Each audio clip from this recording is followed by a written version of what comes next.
ऐ मेरे प्यारे वतन, ऐ मेरे बिछड़े चमन,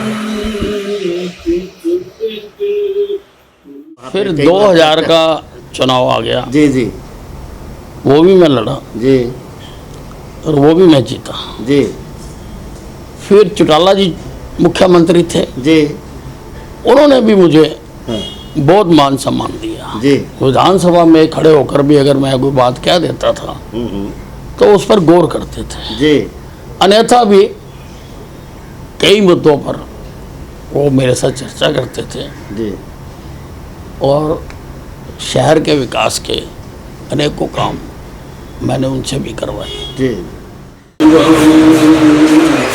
आरज़ू तू ही मेरी आबरू, तू ही मेरी शान।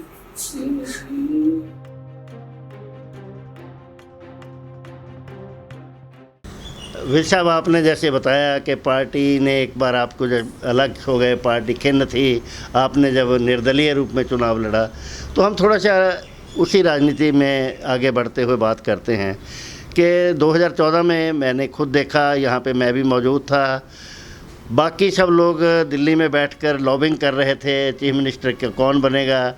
तो मैंने आपसे भी पूछा, आपने कहा मैं तो कहीं नहीं जाऊंगा, और वो मौके पे मैं सारे क्षण यहाँ देखता रहा जब आपके मित्र दोस्त सभी आपको प्रेरित कर रहे थे कि आप भी दिल्ली जाइए।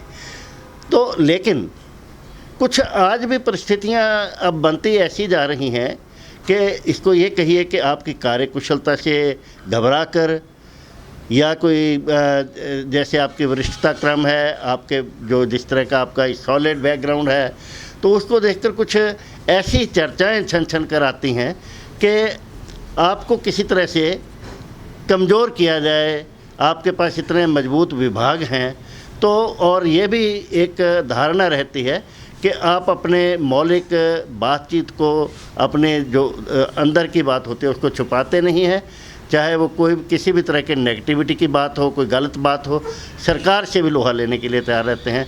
तो क्या ये छन छन कर जो ऐसी बातें आ रही हैं, इनका आपको किसी तरह का एहसास है और या कुछ कहना चाहेंगे इस बारे में? नहीं, मैं तो कार्यकर्ता हूँ और मैं अपना काम करता रहता हूँ। इन बातों की चिंताएं उनको होती हैं जिनको कुछ पाने की इच्छा होती है। हमने तो कभी पाने की कोई इच्छा नहीं रखी। आप खुद बता रहे हैं कि 2014 का जब सरकार बन रही थी जी तो सभी लोग दिल्ली में थे जी, और मैं अम्बाला कैंट में अपने घर में बैठा हुआ। मैं उसका गवाह हूँ। हाँ, मैं अपने घर में बैठा हुआ था। जी क्योंकि दिल्ली में वो भागते हैं जिनको कुछ पाने की चाहना होती है, लॉबिंग वो करते हैं जिनको कुछ प्राप्त करने की इच्छा होती है। हमने तो कभी भी कोई इच्छा रखी नहीं। हमें तो जो दायित्व दिया गया, पार्टी ने कहा नौकरी छोड़ दो, हमने नौकरी छोड़ दी। पार्टी ने कहा पार्टी छोड़ दो, हमने पार्टी छोड़ दी। फिर पार्टी ने कहा कि पार्टी में वापस आ जाओ, हम पार्टी में वापस आ गए। और वापस आने के बाद भी मैंने 3 चुनाव लड़े और मैं तीनों जीता हूँ। तीनों चुनाव जीता हूँ। मैं 6 बार अम्बाला छावनी से, अम्बाला छावनी की जनता ने मुझे विधायक बनाया है। और अब क्या हालात हैं क्या नहीं है ये वो जाने, मैंने क्या लेना इन बातों से। नहीं, मैं विचार जो बात कर रहा हूँ कि देखिए, यहाँ पे आप जिन लोगों का प्रतिनिधित्व कर रहे हैं, लाखों लोगों का, आप पार्टी के अगर कहें कि ये तो है नहीं, कठपुतली तो है नहीं जैसे आपकी व्यक्तित्व है, और लोगों की अपेक्षाएं आशाएं आपसे हैं कि आप इस पद पे हों, उस पद पे हों, तो क्या आप अपने जो आपके यहाँ के मतदाता हैं उनकी भावनाओं की कदर करते हैं या पार्टी की करते हैं? नहीं, देखिए, लोगों के हित के लिए जब मैं कुछ भी नहीं रहा तब भी मैंने लड़ाई की है। मैंने हमेशा आवाज़ उठाई है। प्रजातंत्र में दोनों पक्ष जरूरी हैं, सत्ता पक्ष भी, विपक्ष भी। मैं विपक्ष में रहा, मैंने विपक्ष की भूमिका बखूबी निभाई है। और जब जब मैं सत्ता के साथ रहा मैंने सत्ता की भूमिका पूरी निभाई है। अम्बाला छावनी के लोगों के हित का मैंने हमेशा ध्यान रखा है। जैसा अमित साहब ने बताया है कि वो हमेशा लोगों के लिए अपने जो यहाँ की जो स्थानीय जनता है, मतदाता है, उनके हितों की रक्षा के लिए काम करते हैं।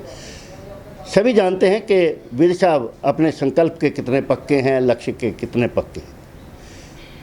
अम्बाला के अंदर एक ऐसा स्थल भी है जिसको शिमला के स्कैंडल पॉइंट की तरह आप कह सकते हैं, विज साहब का टी स्कैंडल पॉइंट।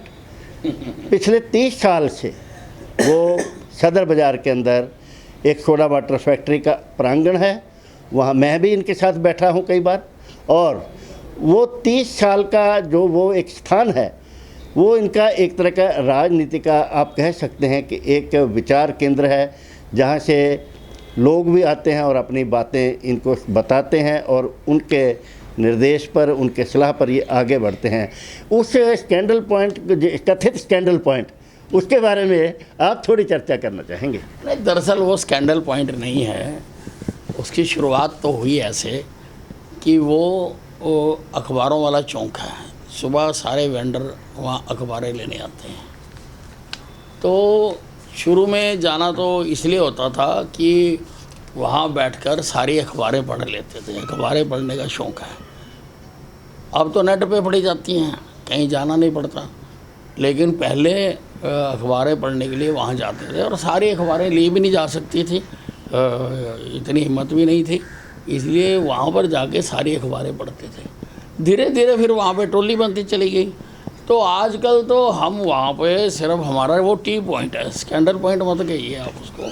वो तो उसको वो हास्य व्यंग में वैसे कहा जाता है, इसका कोई खास मीनिंग नहीं हम ले रहे। टी पॉइंट है तो मित्र मंडली है हमारी, वो हम सवेरे वहाँ पर इकट्ठे होते हैं, गपशप करते हैं, चाय पीते हैं, इधर उधर की बात हो जाती है, शहर का सारा ज्ञान हो जाता है। तो इतना ही है उसका। विज साहब, आपने स्कैंडल पॉइंट की बात की है, उसके साथ ही हम चाहेंगे कि आप एक विधायक के रूप में, आपके मंत्री के रूप में कार्यकलाप है, वो हम अगले एपिसोड में बातचीत करेंगे। एमएलए के रूप में यहाँ पे आपके बड़े ड्रीम प्रोजेक्ट रहे हैं, जैसे आपका एक प्रोजेक्ट, आपके जो मन का सपना है कि यहाँ एक मेडिकल कॉलेज आप बना के जाएं, एक हॉस्पिटल, कैंसर हॉस्पिटल आप यहाँ पे डेवलप कर रहे हैं, और सड़कों का 4 लेनिंग का, शाह तक का, ऐसी बातचीत है। तो इस डेवलपमेंट के बारे में आप समग्र रूप में कोई आंसर देना चाहेंगे?